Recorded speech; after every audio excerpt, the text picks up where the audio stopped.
Imagine for a moment that you could observe our universe from a completely external perspective, as if you were a visitor from another cosmos, contemplating the sheer vastness of space. You would see spiral galaxies swirling in the proscree, darkness, stars being born and dying in cycles that span billions of years, and planets, millions upon millions of planets, rocky, gaseous, frozen, burning, hostile worlds, where sulfuric acid reigns, where the atmospheric pressure could instantly crush you, where temperatures reach extremes that would vaporize metal, or where the cold is so intense that the air itself freezes.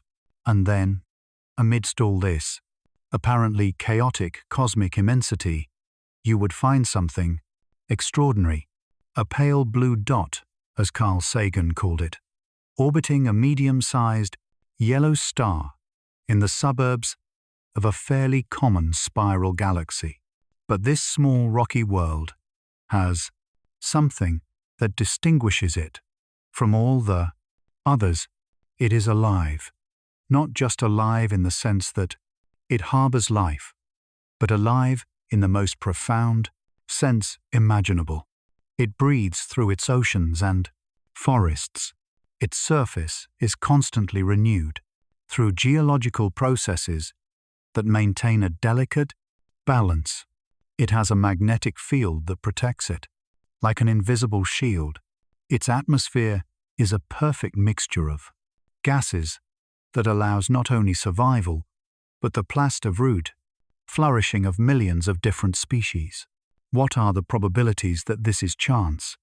This question has fascinated scientists, philosophers, and thinkers for decades, not because they are seeking a definitive answer, but because the question itself invites us to contemplate something amazing. We live on a world that appears to be calibrated with a precision that defies comprehension. Every parameter that makes life possible on Earth seems to be adjusted in an extraordinarily specific manner. The exact distance to the Sun, the precise size of our Moon, the exact composition of our atmosphere, the strength of our magnetic field, the rate of rotation of our planet, the inclination of our axis. If any of these factors were slightly different, even by a small percentage, life as we know it could not exist. And yet, here we are. This is not a religious argument, nor a categorical assertion about intelligent design. It is simply an invitation to contemplate the extraordinary, statistical improbability of our existence. It is an invitation to scientific awe, to that sense of wonder that arises when we realize that we inhabit conditions that seem impossibly perfect. At Dato Terra, we believe that these moments of scientific awe connect us with something greater than ourselves, not necessarily with definitive answers, but with deeper questions and a renewed appreciation for the mystery of our existence. Throughout this contemplative journey, we are going to explore each of these apparent miracles of habitability. We are going to examine the scientific evidence, to contemplate implications, and to allow ourselves to feel that sense of wonder that arises when we truly understand what kind of extraordinary world we live in. We are not going to reach definitive conclusions about whether all this is chance or something deeper. That is a reflection that each of us must make for ourselves. But we are going to open space to ask what it means to exist under such improbable conditions, because perhaps in the end, the question itself is more important than any answer we could find. Let us begin this contemplative journey by the apparently perfect parameters that make our existence possible. Let us begin with the exact place where we are located in this vast cosmos. Think about this for a moment. If our planet were barely 5% closer to the Sun, the oceans would boil like water in a pot. If it were barely 5% further away, they would completely freeze, turning into a world of ice, where life could never have emerged. 5%. That is the difference between a cosmic garden and a dead world. We live in what scientists call the habitable zone, or, more poetically, the Goldilocks zone. Not too hot, not too cold, but exactly perfect for water to exist in a liquid state. And Earth is not only in this zone, it is practically at the center of it.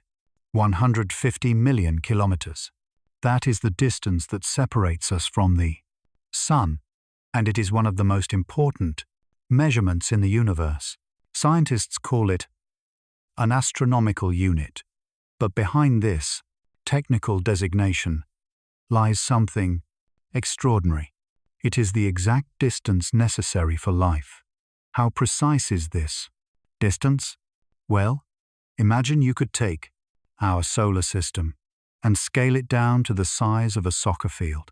The Sun would be a beach ball in one goal, and the habitable zone would be a strip barely a few centimeters wide, somewhere on the field.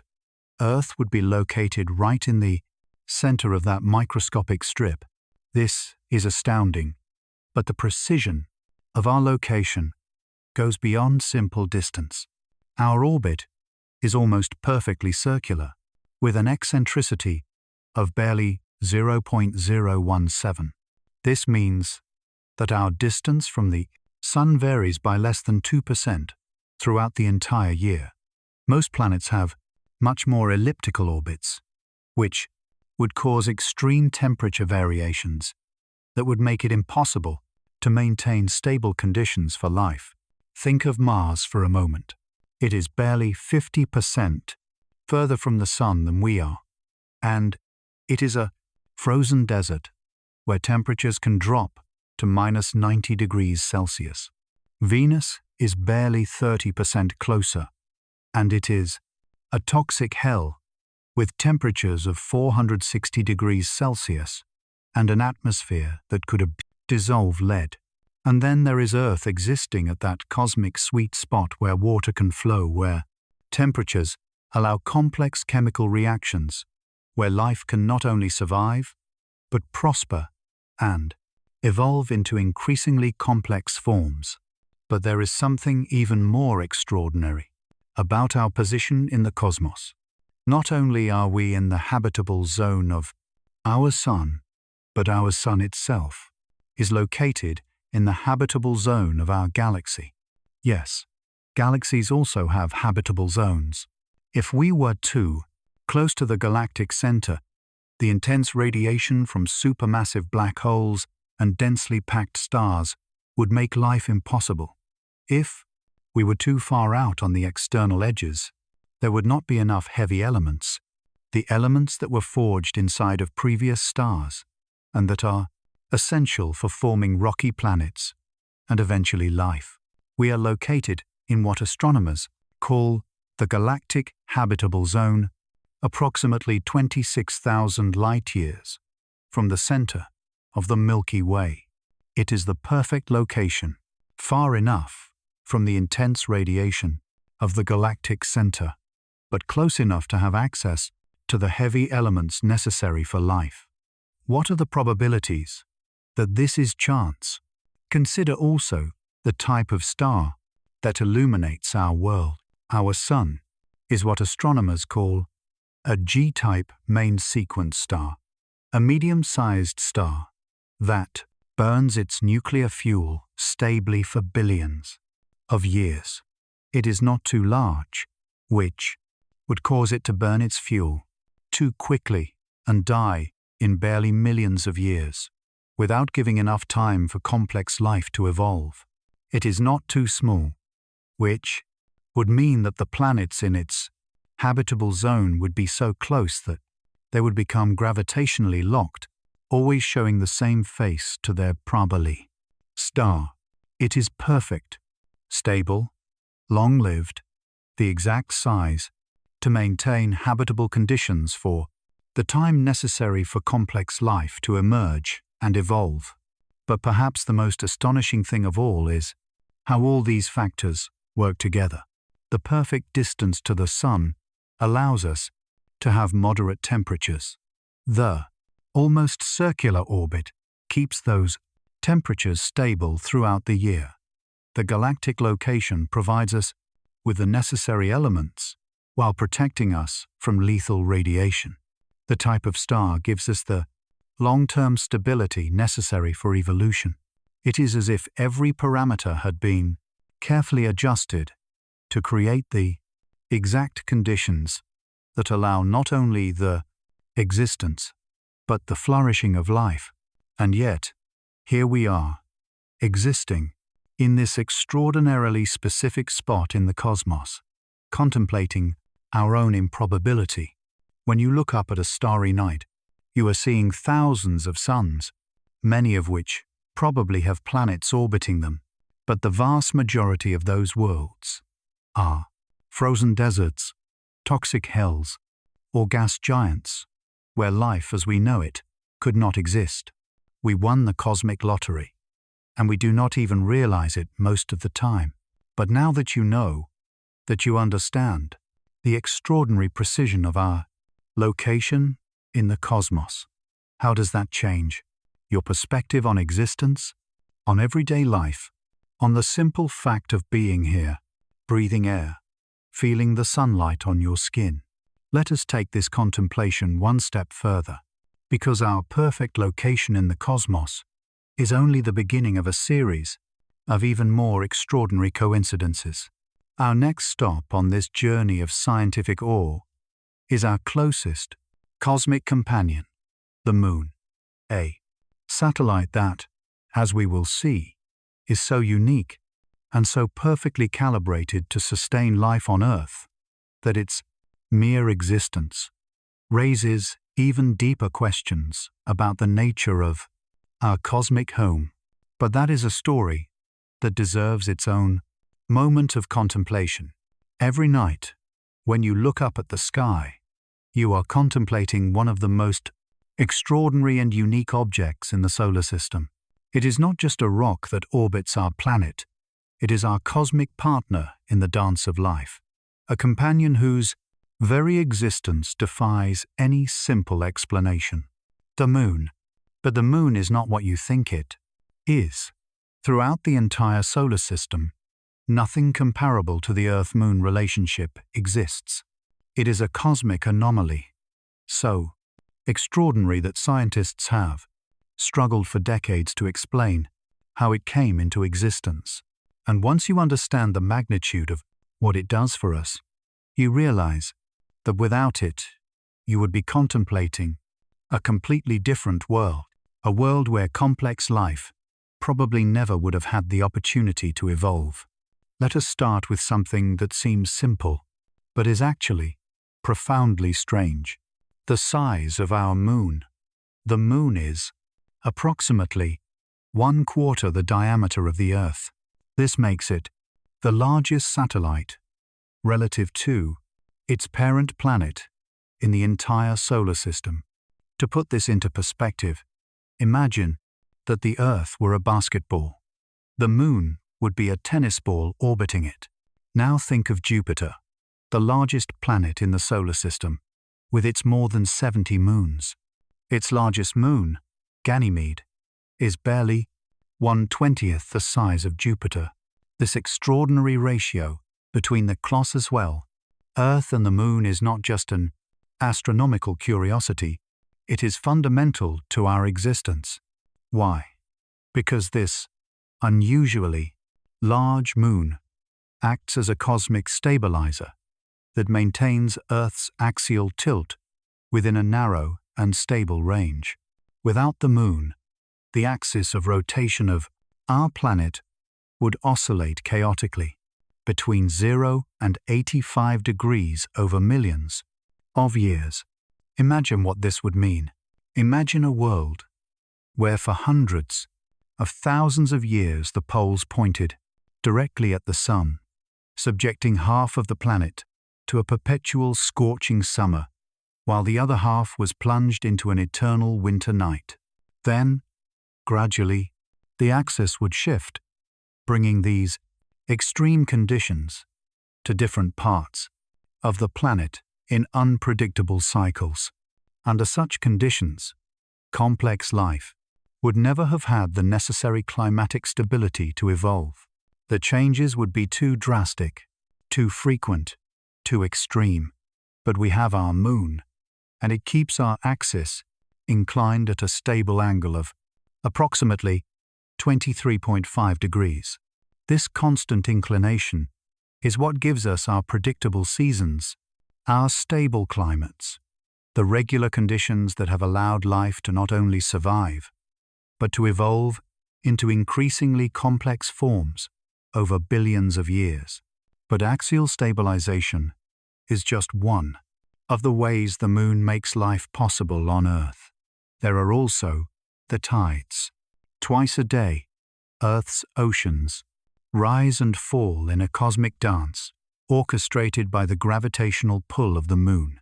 This may seem like a simple, almost mundane phenomenon if you live near the coast, but these tides are fundamental to life in ways that we are barely beginning to understand. The tides mix the oceans, distributing nutrients, oxygen, and heat around the planet.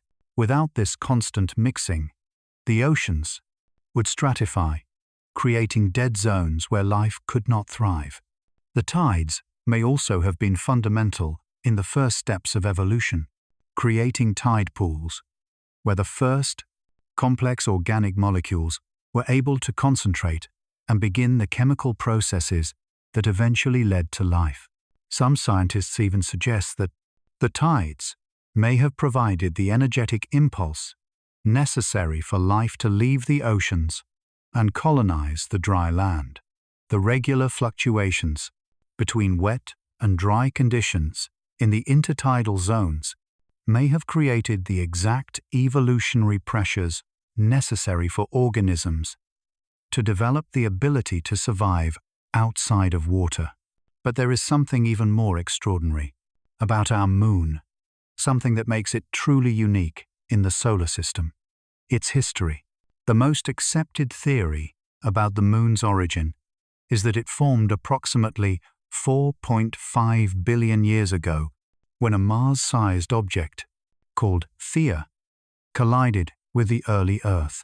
This titanic collision launched enormous quantities of material into space that eventually coalesced to form the moon. This is an extraordinary story in itself, but the implications are even more astounding.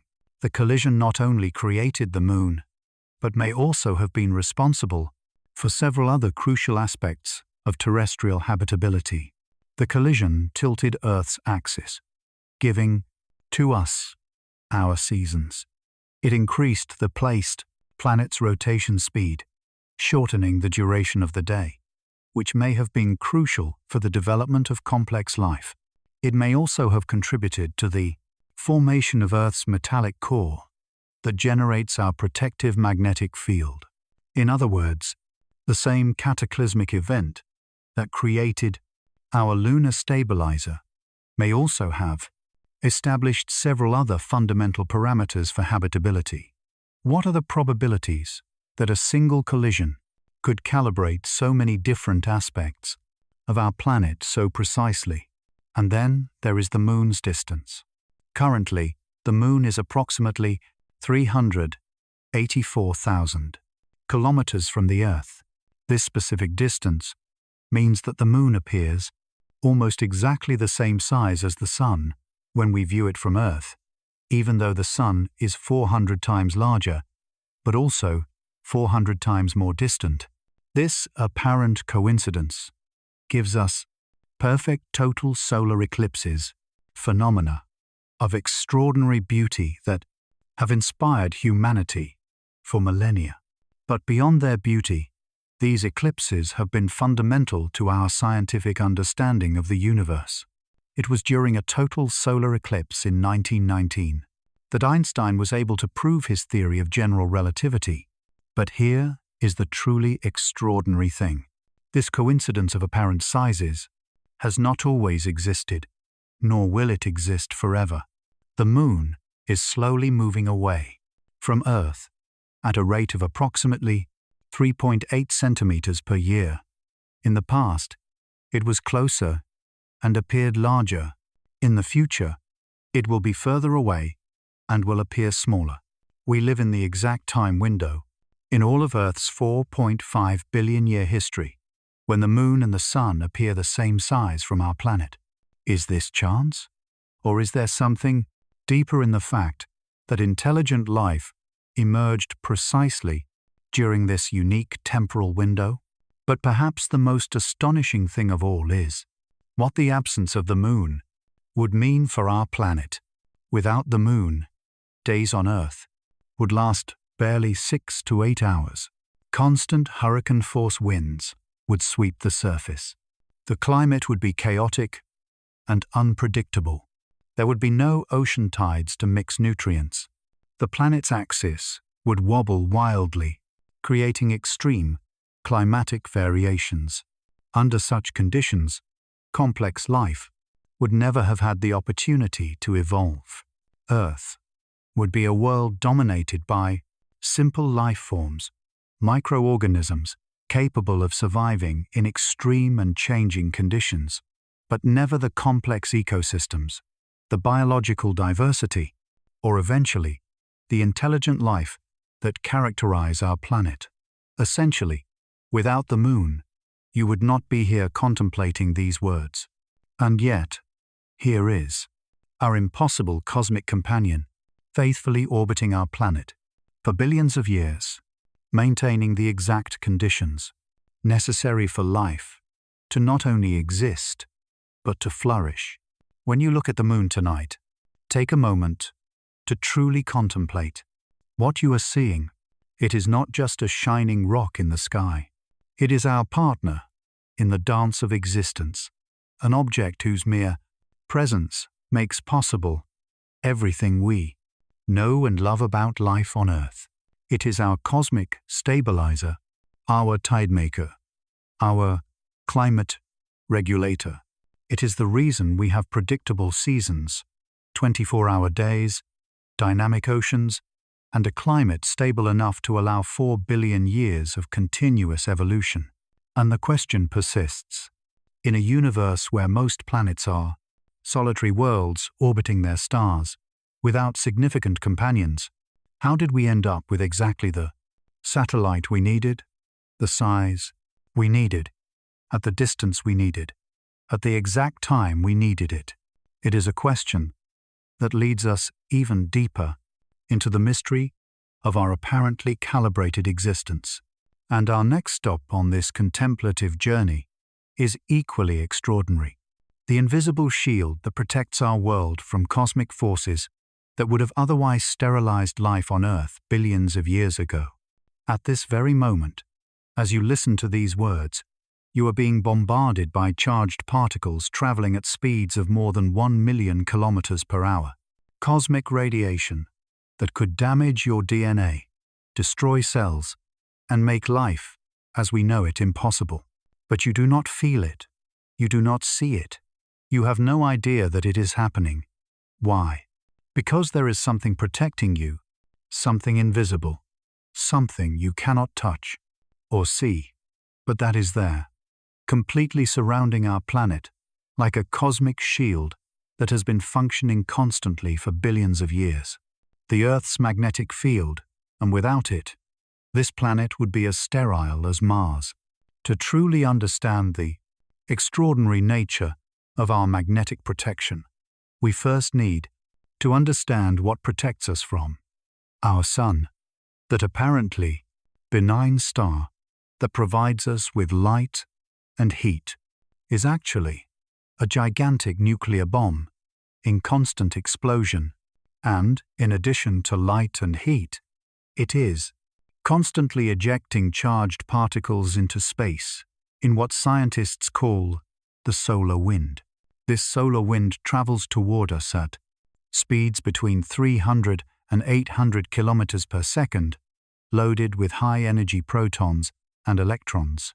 If these particles reached our planet's surface directly, they would bombard any exposed life, damaging DNA, disrupting cellular processes, and gradually sterilizing the planet's surface. But they do not reach us, not directly. Approximately 60,000 kilometers above our heads, something extraordinary happens. The solar wind particles collide with an invisible barrier and are deflected around our planet, like water around a rock in a river. This barrier is our magnetic field, also known as the magnetosphere, and it is one of the most fundamental characteristics that make our world habitable. But how exactly does this invisible shield work? Deep within Earth's core, approximately 2,900 kilometers beneath our feet, there is an ocean of liquid iron, hotter than the sun's surface. This liquid iron is in constant motion, creating massive electrical currents. And when you have moving electrical currents, you generate a magnetic field. It is the same basic principle that makes an electric motor or a generator work, but on a planetary scale. The Earth is essentially a gigantic electromagnetic generator, fueled by the residual heat of its formation 4.5 billion years ago, and by the radioactive decay of elements within it. The terrestrial dynamo has been running almost continuously for most of our planet's history, creating a magnetic field that extends for tens of thousands of kilometers into space, completely enveloping the Earth in a protective bubble. But here is the truly extraordinary thing. Not all planets have magnetic fields. In fact, most do not. Consider Venus, our closest neighbor. Venus is almost the same size as Earth. It is made of similar materials, and it formed at the same time in the same region of the solar system. However, Venus does not have a significant magnetic field. As a result, the solar wind has been bombarding its atmosphere for billions of years, gradually stripping it of its water and leaving it as the toxic hell it is today. Mars tells an even more dramatic story. Evidence suggests that Mars once had a magnetic field, and during that time, it also had denser atmosphere and possibly liquid water oceans. But approximately 4 billion years ago, the Martian magnetic field turned off. Without protection against the solar wind, its atmosphere was gradually stripped away. The water evaporated into space, and Mars became the frozen desert we see today. This is not speculation. Spacecraft have directly measured how the solar wind continues to strip away the Martian atmosphere, carrying away approximately 100 grams of gas per second. Over billions of years, this amounts to a devastating atmospheric loss. Earth avoids this fate because our magnetic field acts as a shield, deflecting most of the solar wind around our planet instead of allowing it to directly hit our atmosphere. But our magnetic field does more than just protect us from the solar wind. It also protects us from galactic cosmic radiation, high-energy particles that come from supernova explosions and other cataclysmic events in our galaxy. This cosmic radiation is so energetic that it can penetrate through meters of solid rock. Without our magnetic field, life on Earth's surface would be constantly exposed to radiation levels that would make the evolution of complex organisms impossible. And here is something that might surprise you. Our magnetic field is not constant. It moves, it fluctuates, and it occasionally completely reverses. Approximately every 200,000 to 300,000 years, Earth's magnetic poles exchange places. The magnetic North Pole becomes the magnetic South Pole, and vice versa.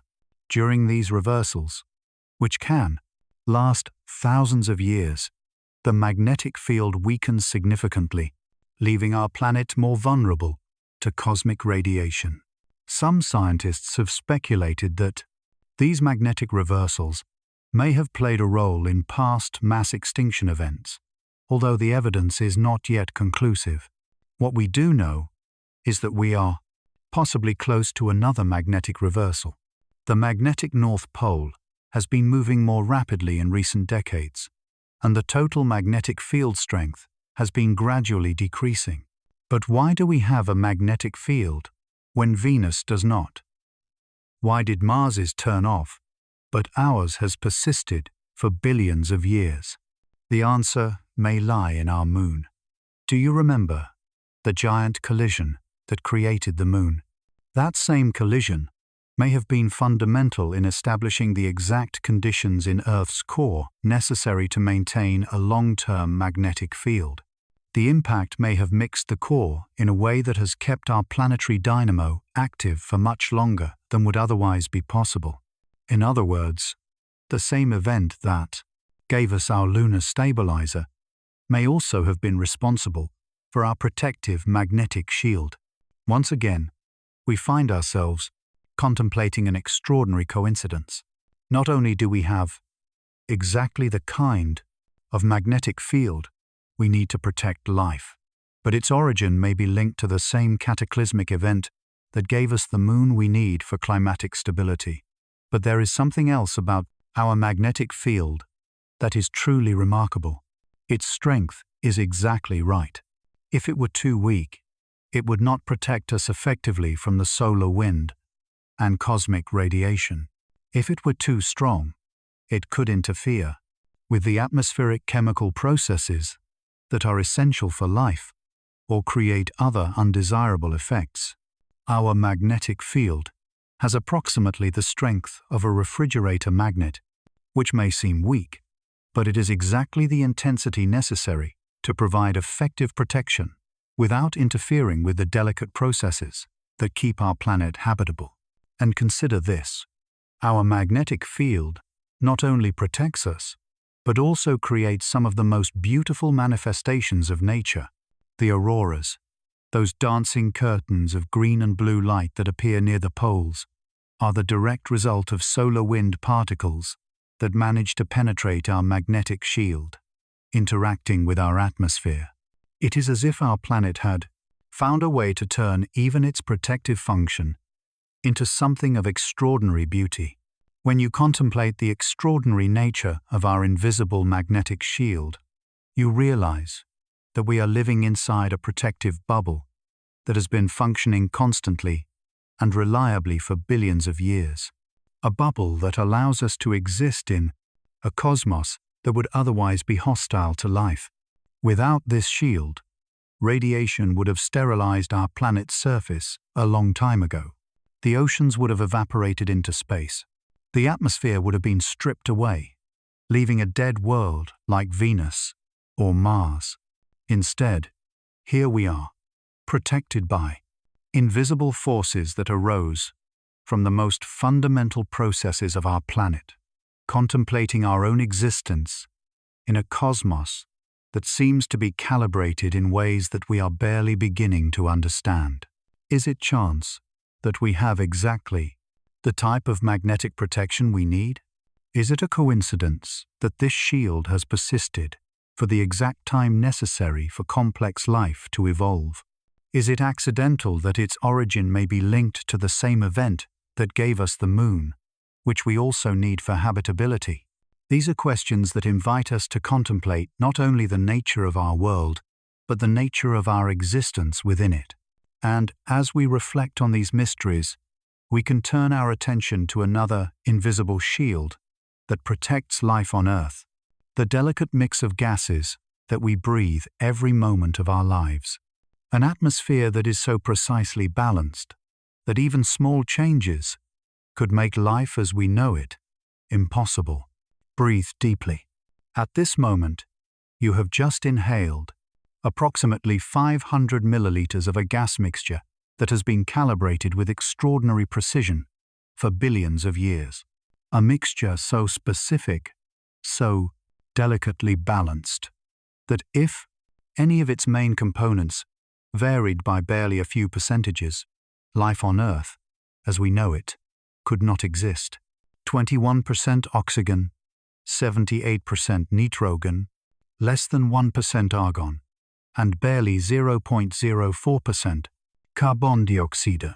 These numbers may seem arbitrary, but they represent one of the most precise and critical calibrations of our planet. Each percentage has been adjusted through geological and biological processes over eons, creating the exact conditions necessary for life to not only survive, but to thrive. Let us start with oxygen, 21%. No more, no less. Why is this specific amount so important? Because oxygen is, paradoxically, both essential for life and potentially lethal to it. If the concentration of oxygen in our atmosphere were only a few percentages higher, say 25%, our world would become a cosmic fire trap. Forest fires would be practically impossible to extinguish. Vegetation would burn so intensely and frequently that complex ecosystems could not establish themselves. Even damp clothing would spontaneously ignite. On the other hand, if the oxygen concentration were barely a few percentages lower, say 17%, complex animals could not obtain enough energy from their metabolic processes. Large mammals like us simply could not exist. The aerobic metabolism that allows complex life would become too inefficient to sustain organisms of our size and complexity.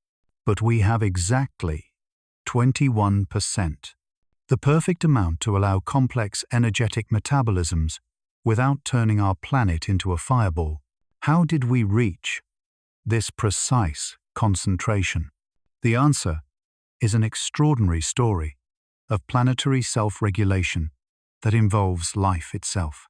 During the first 2 billion years of Earth's history, the atmosphere had very little free oxygen. Then, approximately 2.4 billion years ago, something revolutionary happened. Cyanobacteria evolved the ability to perform photosynthesis, beginning to release oxygen as a byproduct.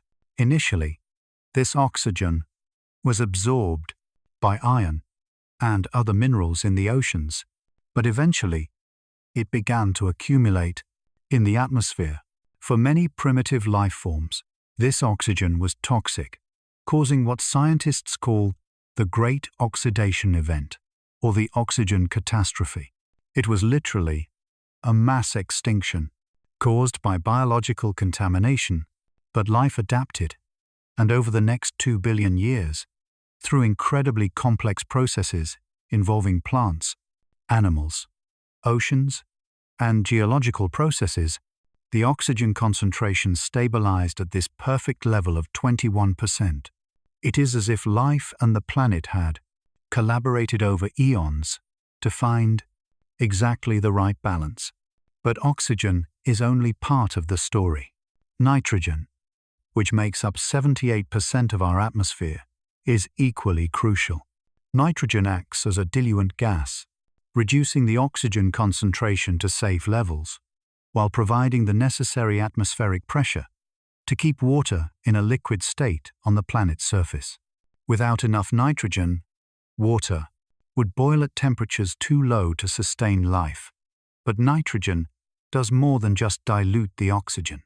It is also essential for life at the molecular level. All amino acids, the building blocks of proteins, contain nitrogen. All DNA and RNA contain nitrogen. Without it, life as we know it could not exist. However, most of the atmospheric nitrogen is in a form that most organisms cannot use directly. It must be fixed into usable chemical forms through processes involving specialized bacteria, lightning, and industrial activity. It is another delicate balance. Enough nitrogen to sustain life, but not so much as to create toxic imbalances. And then there is carbon dioxide, barely 0.04% of our atmosphere, but its presence is absolutely critical. Carbon dioxide is the primary greenhouse gas that keeps our planet warm enough to sustain liquid water. Without it, Earth would be a ball of ice, with an average surface temperature of -18 degrees Celsius, but the balance of carbon dioxide is extraordinarily delicate. Too little, and the planet freezes.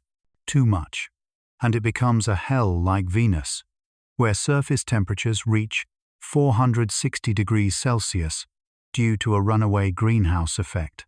How do we maintain this perfect concentration of carbon dioxide?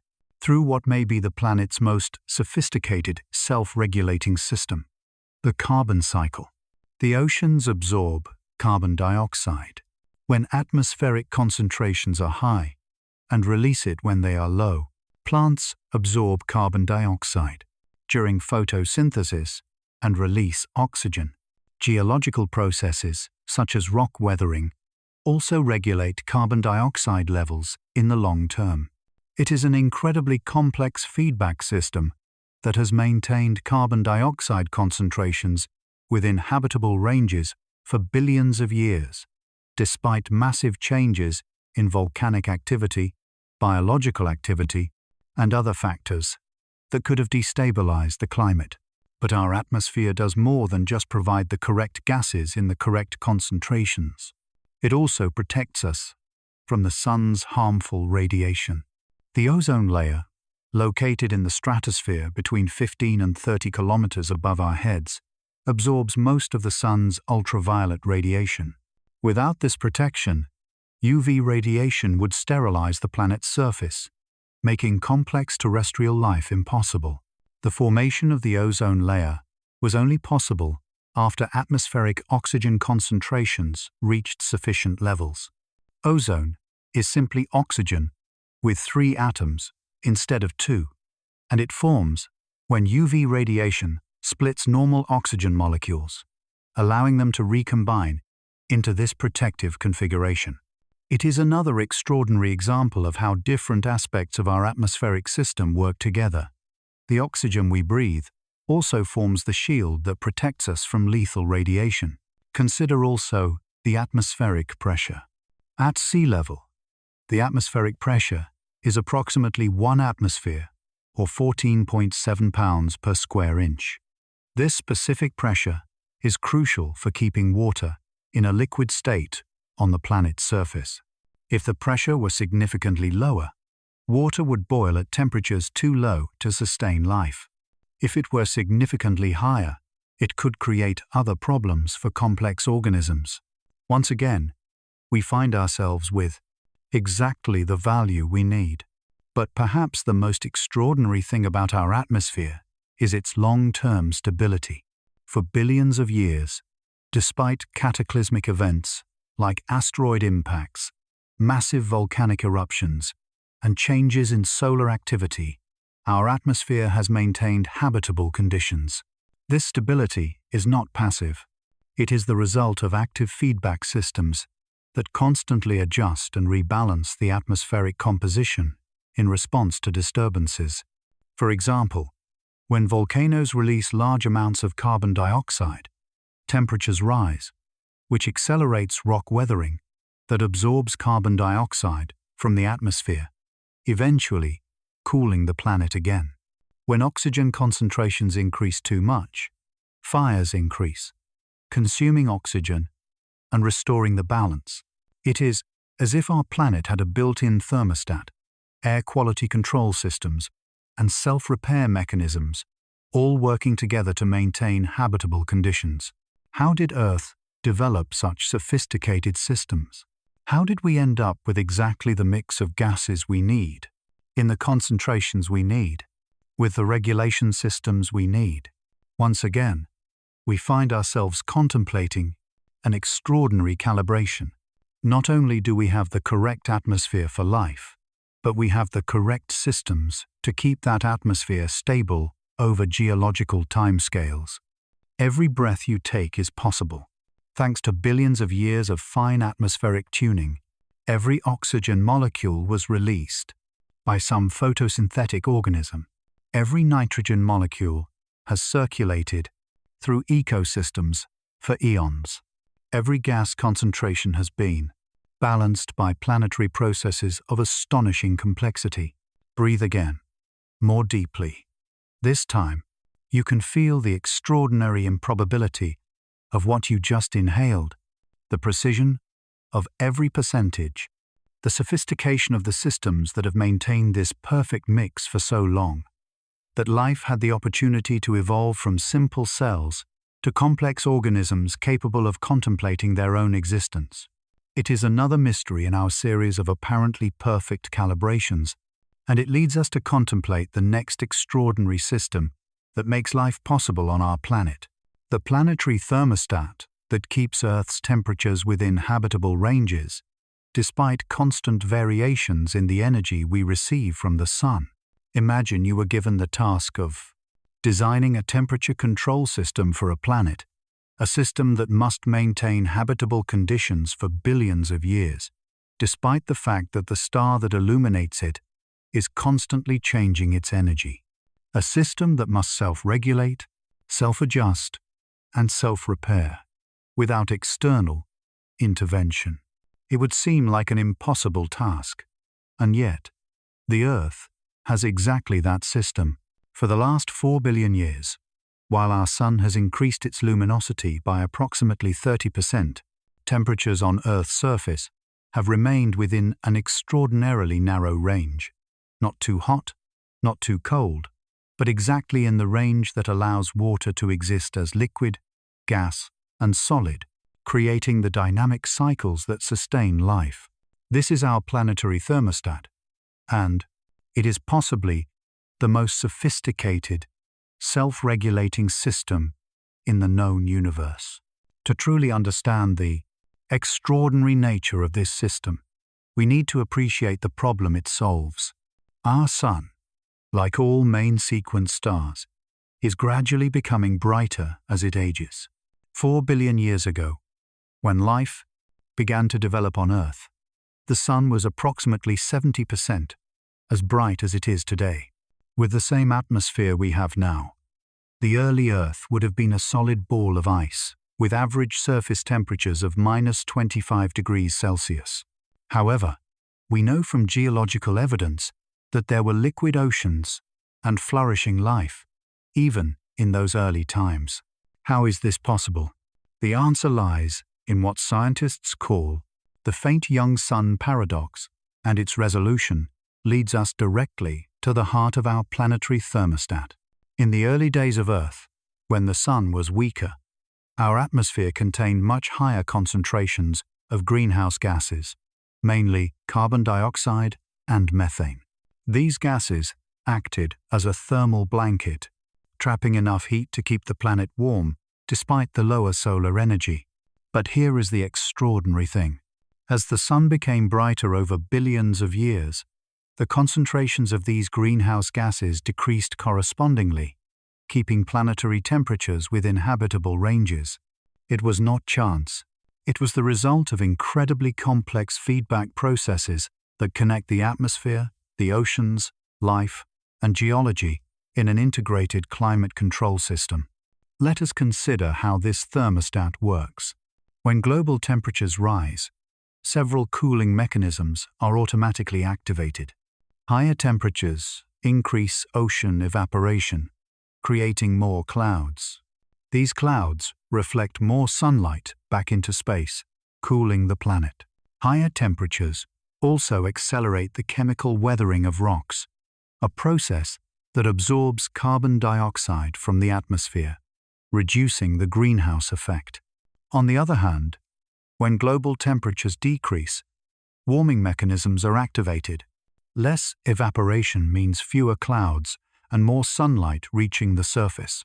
Slower weathering means that less carbon dioxide is removed from the atmosphere, increasing the greenhouse effect. But the planetary thermostat is much more sophisticated than these basic mechanisms. It involves processes that operate on multiple timescales, from days to millions of years. The oceans act as enormous thermal reservoirs, absorbing heat during warm periods and releasing it during cold periods. Ocean currents distribute this heat around the planet, moderating regional temperatures and preventing extremes that could make large areas of the terrestrial surface uninhabitable. Life itself is an integral part of the thermostat. Plants absorb carbon dioxide during photosynthesis, cooling the planet when they are growing vigorously. The oceans are full of microscopic organisms that also affect the climate in complex ways, from absorbing carbon dioxide to producing compounds that influence cloud formation. Even geological processes are part of the system. Volcanic activity can release large amounts of carbon dioxide, warming the planet, but it also releases particles that can block sunlight, cooling it.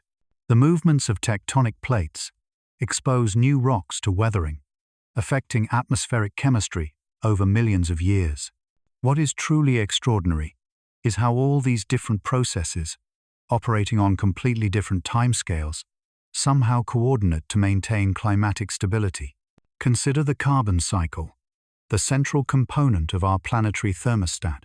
Carbon constantly circulates between the atmosphere, the oceans, life, and the rocks in a complex cycle that regulates atmospheric carbon dioxide concentrations over timescales ranging from years to millions of years. When there is too much carbon dioxide in the atmosphere, temperatures rise, accelerating rock weathering that absorbs the excess carbon dioxide. When there is too little, temperatures decrease, reducing weathering and allowing more carbon dioxide to accumulate and warm the planet, stimulating more volcanic activity. It is an almost perfect negative feedback mechanism that has maintained carbon dioxide concentrations within habitable ranges for billions of years. But the planetary thermostat has been severely tested throughout Earth's history. There have been periods of extreme warming and extreme cooling that could have broken the system forever. During the late Permian, approximately 250 million years ago, massive volcanic eruptions in Siberia released enormous amounts of greenhouse gases, causing global warming so severe that 90% of all marine species became extinct. But the planetary thermostat eventually rebalanced, bringing temperatures back to habitable ranges. During several periods in the last 1 billion years, the Earth experienced what scientists call snowball Earth events, when ice covered the oceans from the poles to the equator. But even during these extreme periods, the thermostat continued to function, eventually melting the ice and restoring habitable conditions. How did Earth develop such a sophisticated climate control system? How did all these different processes become so perfectly integrated? There is no simple answer. The planetary thermostat emerged over billions of years through the interaction between physical, chemical, biological, and geological processes. Each component of the system evolved in response to the other components, gradually creating the integrated network of feedbacks that maintains climatic stability. It is as if the planet had learned, through eons of trial and error, how to maintain the exact conditions necessary for life. But perhaps the most extraordinary thing of all is the precision of the system. Average global temperatures have varied by no more than a few degrees Celsius over the last 500 million years. Despite massive changes in solar luminosity, atmospheric composition, continental configuration, and biological activity, that is a level of stability that defies comprehension. It is as if you were able to keep the temperature of your house within 1 degree for decades, regardless of how much external conditions change. And consider this: the planetary thermostat not only maintains habitable temperatures, but maintains them within the specific range that allows maximum biological diversity. Not just the temperatures that allow survival, but the temperatures that allow flourishing. When you contemplate the extraordinary sophistication of our planetary thermostat, you realize that we live on a world that can not only sustain life, but is actively calibrated to maintain the optimal conditions for life over geological timescales. It is a system that has demonstrated extraordinary resilience and adaptability, surviving cataclysmic events that would have destroyed less robust systems. A system that somehow coordinates processes that operate on timescales from seconds to millions of years. Is it chance that we have exactly the type of planetary thermostat we need? Is it a coincidence that it emerged naturally during Earth's history? Is it accidental that it works with the precision necessary to maintain habitable conditions for the time required for complex life to evolve? These questions lead us to contemplate not only the nature of our climate system, but the nature of complex systems in general. How do such sophisticated systems emerge from natural processes? What does their existence say about the fundamental laws that govern our universe? And as we reflect on these deep questions, we can turn our attention to the next extraordinary system that makes life possible on our planet. The geological machine that constantly renews Earth's surface, recycling nutrients and regulating the climate for billions of years. Beneath your feet, at this very moment, something extraordinary is happening. The solid surface on which you stand, which seems so permanent and stable, is actually in constant motion. It is being created, destroyed, and renewed in a cycle that has been functioning for millions upon millions of years. You are living on a geological time machine of a sophistication that defies comprehension. Plate tectonics is not just a geological curiosity, it is the planetary recycling system that makes complex life possible on Earth. Without it, our planet would have died a long time ago, its oceans evaporated, its atmosphere lost into space, its surface frozen in a state of geological death. To truly understand the extraordinary nature of this system, we need to appreciate how unique it is in our solar system. Venus, our closest neighbor, does not have plate tectonics. Its surface is a single solid crust that has remained unchanged for hundreds of millions of years. As a result, Venus cannot recycle its atmospheric carbon dioxide, leading to a runaway greenhouse effect that has turned its surface into a hell of 460 degrees Celsius. Mars also does not have active plate tectonics. Its surface shows evidence of ancient tectonic activity, but the system turned off billions of years ago. Without nutrient recycling or atmospheric regulation, Mars became the frozen desert we see today. Only Earth, among all the rocky planets we know, maintains an active plate tectonic system. And what a difference this unique system makes. Imagine our planet as a living organism that must constantly renew its cells to maintain health.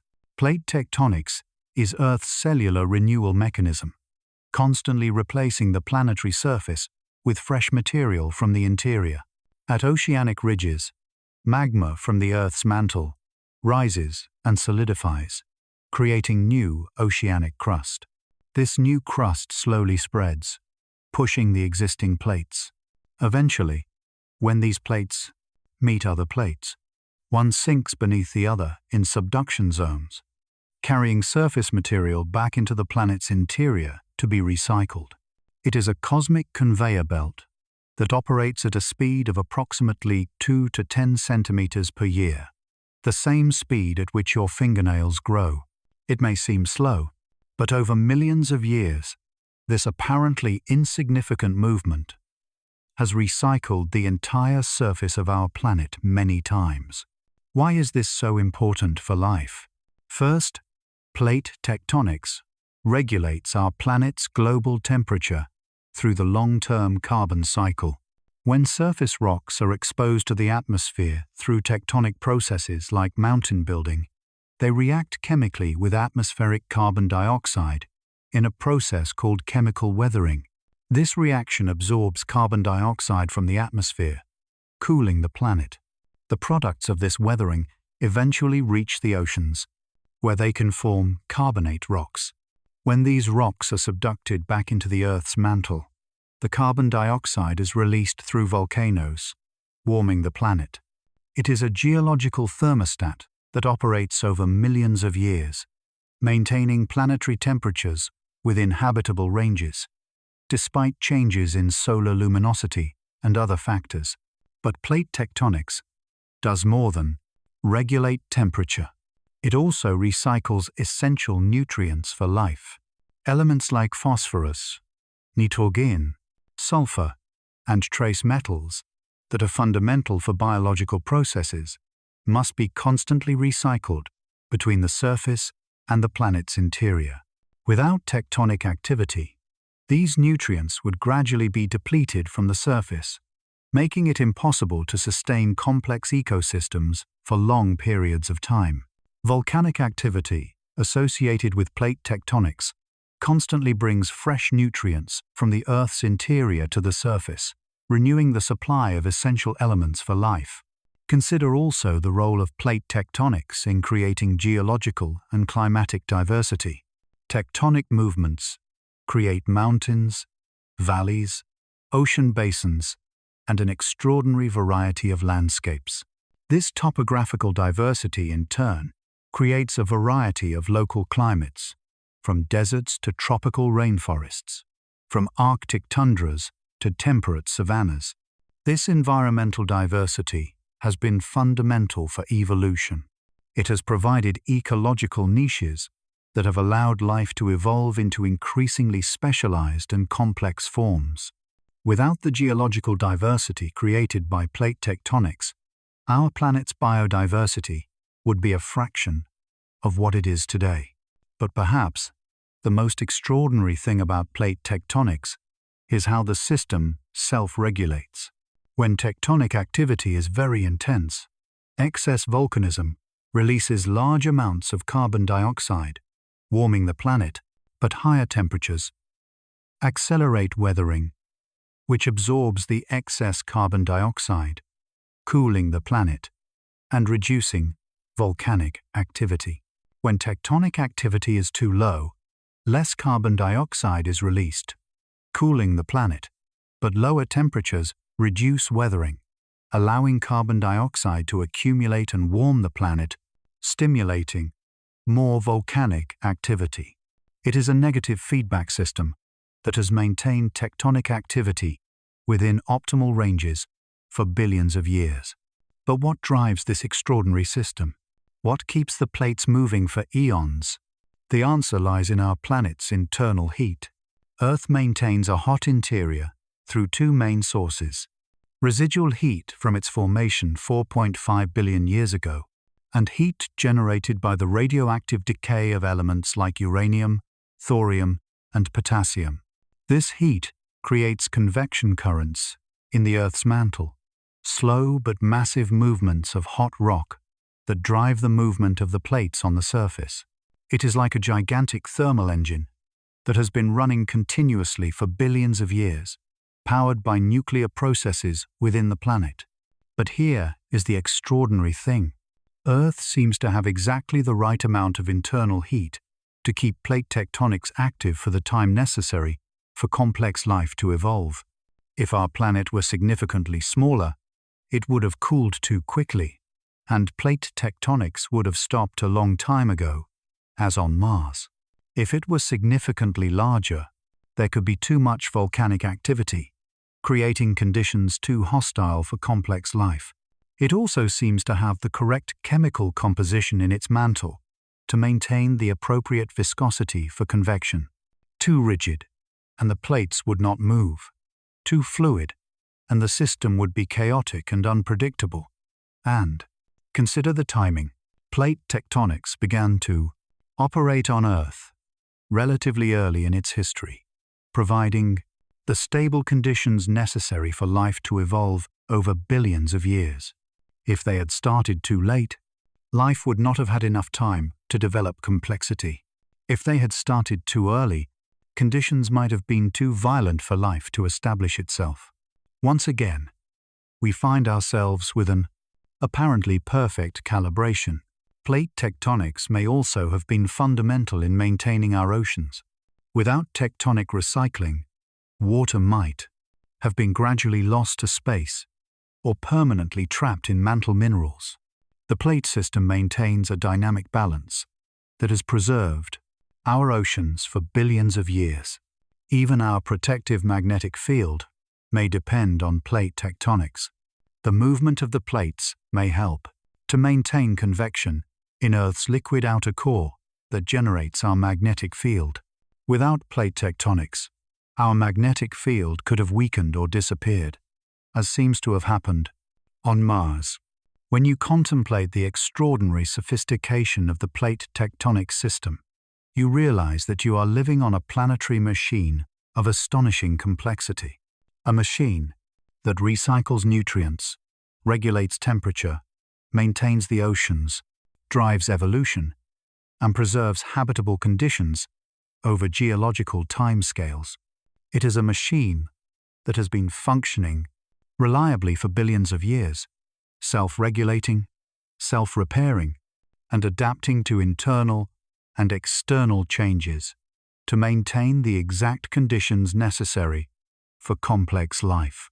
And once again, we are faced with a profound question. How did Earth develop exactly the type of geological system that it needed to sustain life for so long?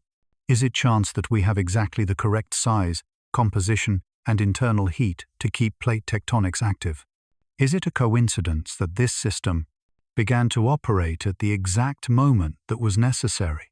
These questions invite us to contemplate not only the nature of our planet, but the nature of complex systems that seem to emerge naturally, but which exhibit a sophistication that defies simple explanations. And as we reflect on these issues, we can direct our attention outward towards our wider solar system, where we find another extraordinary protector, a gas giant that acts as a cosmic guardian, cleansing our neighborhood of threats that would have otherwise bombarded Earth with catastrophic impacts.